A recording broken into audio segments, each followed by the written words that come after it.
Bonjour, bonjour. Alors, nous nous retrouvons aujourd'hui suite à plusieurs demandes de votre part. Plusieurs m'ont demandé de faire une démonstration sur l'embossage à chaud.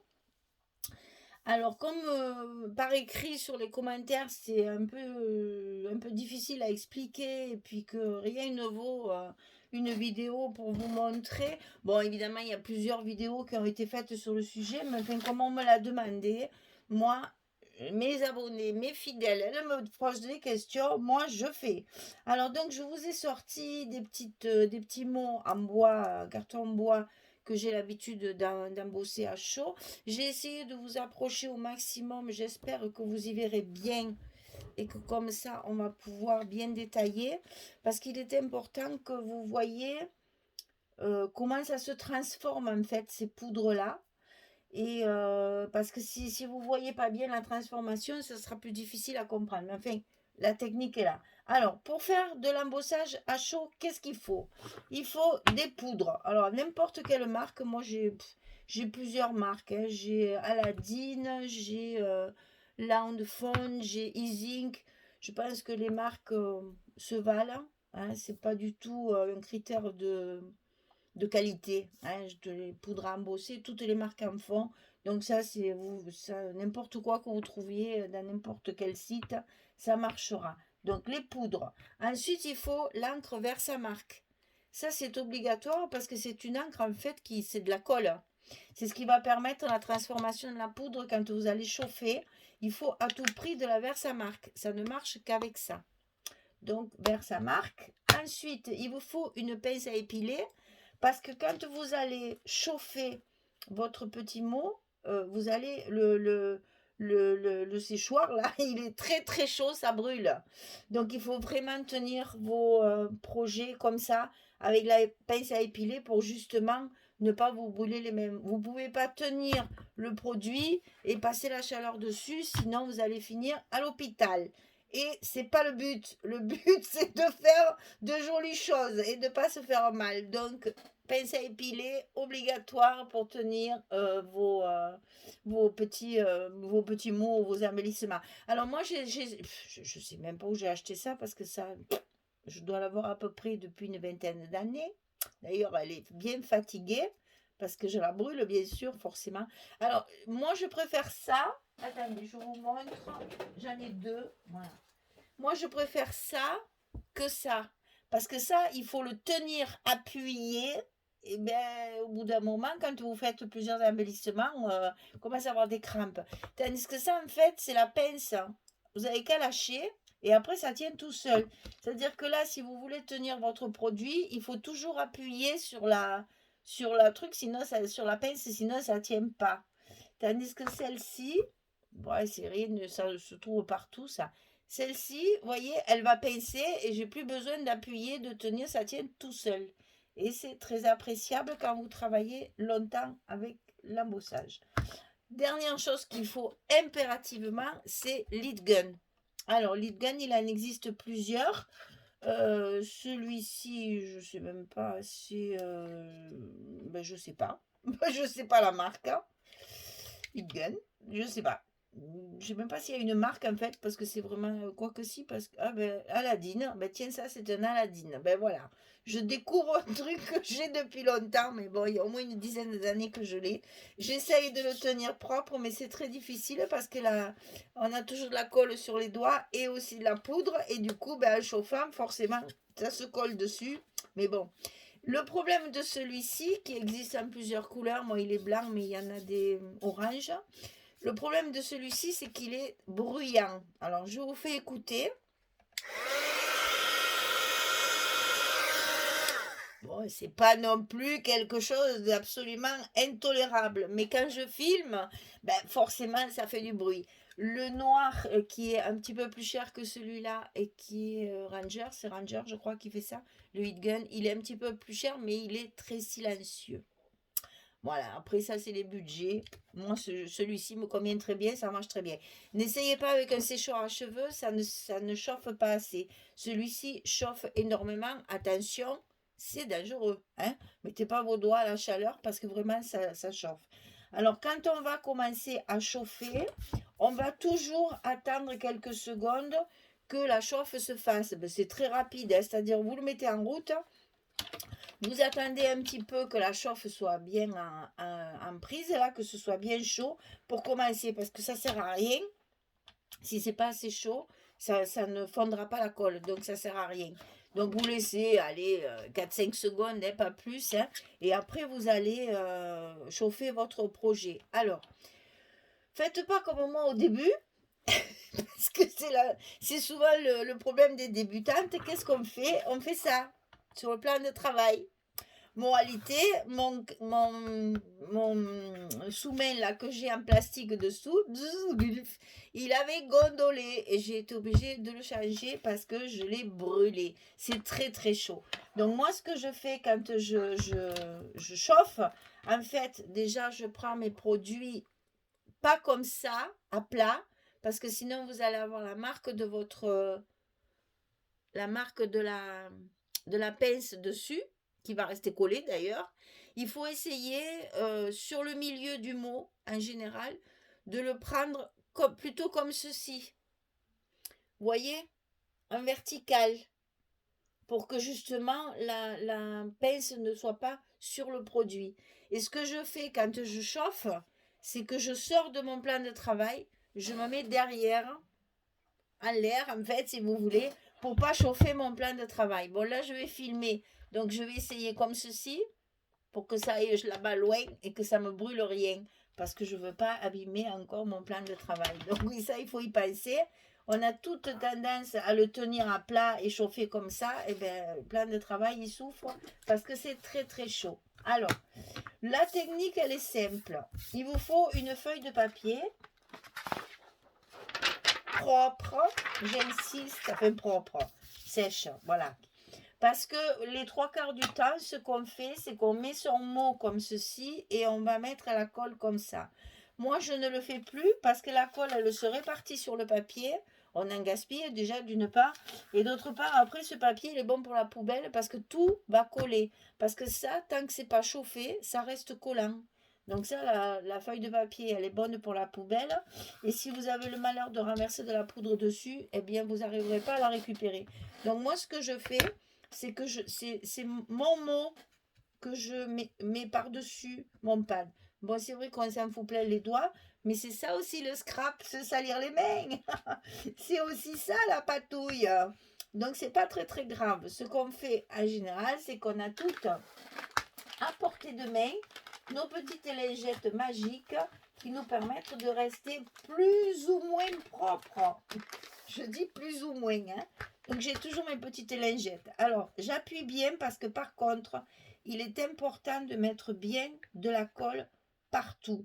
Alors pour ne pas mettre les doigts dessus, pour vérifier, on regarde. Enfin, moi je regarde à la lumière. Là je vois qu'il y en a bien partout, c'est parfait. Donc je peux le poser sur mon papier et je ferme ma Versamark pour pas qu'elle sèche. Et je vais mettre ma poudre dessus. Donc j'ouvre mon petit contenant. Tout simplement, je recouvre généreusement. Et quand je dis généreusement, ça n'a aucune importance parce qu'on va tout récupérer après, hein. Voilà, je recouvre de façon à ce que tout mon mot soit recouvert bien partout. Vous voyez? Ensuite, je vais le sortir doucement net, sans trop le toucher. Je l'attrape comme je vous ai montré, comme ceci. Je tapote un peu pour enlever le surplus. Bon, là, je vais enlever ça parce que sinon, je vais tout faire emboler. On le rangera après. Et je vais donc allumer mon huile. Alors, je vais hausser un peu le ton parce que sinon, vous n'allez pas m'entendre. J'espère que vous allez bien voir la transformation de la poudre. Parce que là, vous voyez, pour l'instant, c'est pas très jojo. Et c'est quand on va mettre... Ah, il m'encombre avec mon fil. Voilà. C'est quand on va le chauffer. J'espère que vous allez le voir. C'est quand on va le chauffer que la transformation va s'opérer. Au fur et à mesure, on avance doucement. On ne reste pas 3 heures même endroit, sinon on brûle tout. Et une fois que toute la poudre est bien transformée, et croyez-moi, à l'œil, ça se voit très bien. J'espère que je ne vous ai pas saoulé. Donc, une fois que c'est transformé comme ça, on peut le lâcher. Et attention, c'est chaud. Donc, on le laisse refroidir un petit moment. Je vous explique la suite après. Ici, on a donc notre poudre là-dedans. On va récupérer tout ça dans nos petits pots. Pour ce faire, on fait un petit entonnoir avec notre feuille et on récupère toute la poudre. Vous voyez comme c'est économique. C'est qu'en fait, chaque fois, vous récupérez à peu près tout ce qui n'a pas été utilisé. Donc, les petits pots, ils durent des années. Alors, voilà ce que ça donne une fois embossé à chaud. J'espère que vous voyez, ça brille. Voilà, ça s'est transformé. Par contre, moi, ça me convient pas. C'est pour ça que souvent, je fais 2 couches. Il y a certaines poudres qui sont moins couvrantes que d'autres. Alors, je vais essayer de vous le montrer à la caméra pour que vous voyez bien ce que je veux dire. Vous voyez les petits défauts qu'il y a sur certaines lettres. C'est pas tout à fait bien recouvert. Il y a des espaces qui sont encore ici, là, sur le E, etc. Non, c'est un mot. On voit encore le carton dessous, enfin le bois dessous, ça me plaît pas. Alors, qu'est-ce qu'on fait? C'est pour ça ce que je fais souvent. On fait une deuxième couche. Donc, quand c'est froid, attention, ça aussi c'est important. Si vous le faites quand le produit est chaud, j'ai oublié de vous dire qu'il faut un peu nettoyer le dos parce qu'il y a toujours un peu de poudre qui se dépose et après on en a plein les doigts. Alors, si vous le faites quand le produit est encore chaud, la colle ne va pas prendre. Donc, il faut vraiment attendre que ça refroidisse avant de remettre une couche de colle. Alors ça, là vers sa marque. Deuxième couche, on appuie bien sur tout le mot. Hop, hop, hop. Pour qu'il y en ait vraiment partout. Voilà, là c'est bien recouvert. Donc, je peux le reposer sur mon papier, le recouvrir à nouveau de ma poudre. Voilà. On tapote un petit peu pour le faire apparaître. On le prend toujours verticalement. On secoue le surplus. Je pousse ça pour ne pas faire de catastrophe. Et je vais essayer, comme tout à l'heure, de me mettre bien près pour que vous voyez la transformation. J'espère que ça se verra bien. À l'œil nu, ça se voit très très bien, je vous assure. On voit très bien que le travail est fini. Alors, je vous répète, pas rester trop longtemps au même endroit. Hein. C'est comme quand on se sèche les cheveux. Si vous restez au même endroit, vous finissez par vous brûler le crâne. Et bien là, c'est pareil. Il faut faire attention de ne pas rester trop longtemps au même endroit.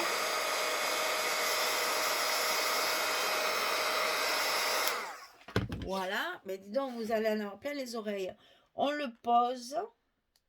Vous allez voir encore une petite bricole. Justement, je l'ai fait exprès pour que vous le voyez. On le laisse refroidir.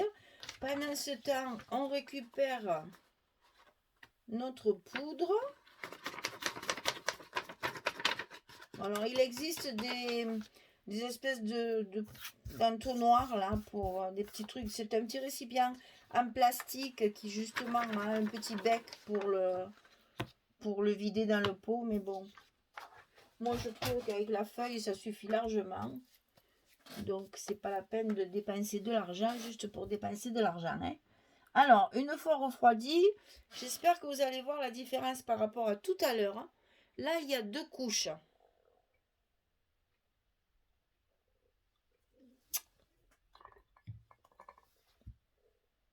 Voilà, vous voyez, c'est vraiment très très bien recouvert. Par contre, l'endroit où j'ai mis ma pince sur le R de journée, ça me plaît pas parce qu'il reste un petit bout de blanc. Alors, ce que je vais faire de blanc, c'est pas bien recouvert. Alors quand c'est des poudres foncées comme celle-ci, moi j'aime pas. Donc j'y retourne.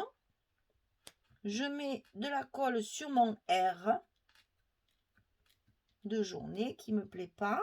Voilà. Je vais mettre ma pince à un autre endroit quand je l'attraperai. Et je vais recouvrir mon R encore une fois. Et je vais mettre ma pince ailleurs pour enlever ce petit défaut.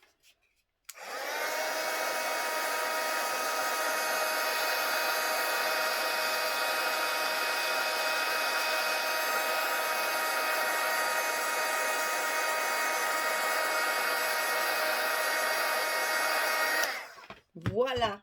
Et là, cette fois, mon mot, il est parfait.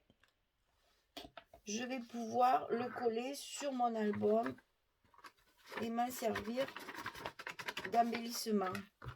Alors, bien sûr, on referme le pot, pas pour que ça sèche, parce que ça risque rien, mais pour pas le ramasser comme on a l'habitude de faire quand on a beaucoup de choses sur notre plan de travail. Alors, voilà.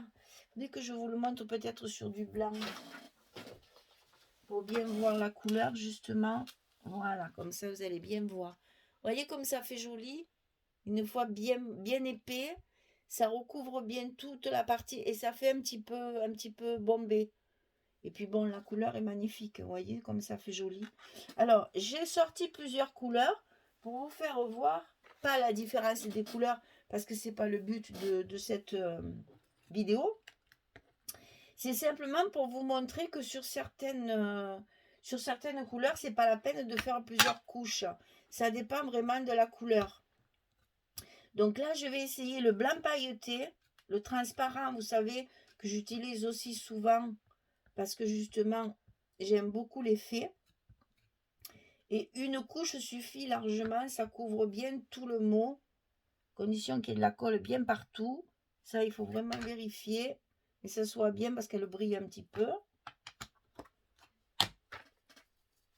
Voilà, on va y mettre donc la poudre transparente pailletée. On recouvre tout. Et là, je vous dis, il ne faut pas hésiter parce que de toute façon, on récupère. Hein. On ne perd rien. Donc là, on peut y aller, recouvrir tout le papier. Voilà. Une fois que ça apparaît, on peut le prendre avec la pince. On tapote un petit peu pour enlever le surplus. On va chauffer. Alors, regardez ce que ça donne quand c'est pas chauffé. On voit rien. Et une fois qu'on va mettre le lead gun dessus et qu'on va chauffer, la poudre va se transformer en paillettes transparentes. Moi j'adore, grâce à ça j'adore le résultat.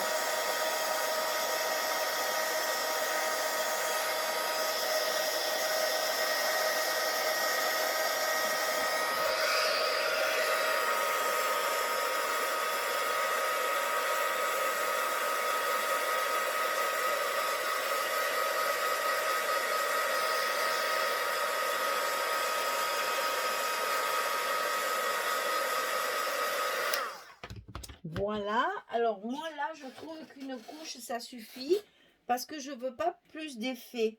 Je veux vraiment que l'effet pailleté. Alors j'espère que vous allez voir. C'est toujours pareil. L'effet pailleté et donc ça reste naturel. C'est à peine blanc et puis il y a plein de paillettes. Je sais pas trop si vous allez vous en rendre compte, mais enfin, c'est pour vous dire qu'avec ce genre de produit, c'est pas la peine de faire deux couches, vous obtiendrez pas plus. Voilà, ça dépend vraiment de la couleur de votre poudre.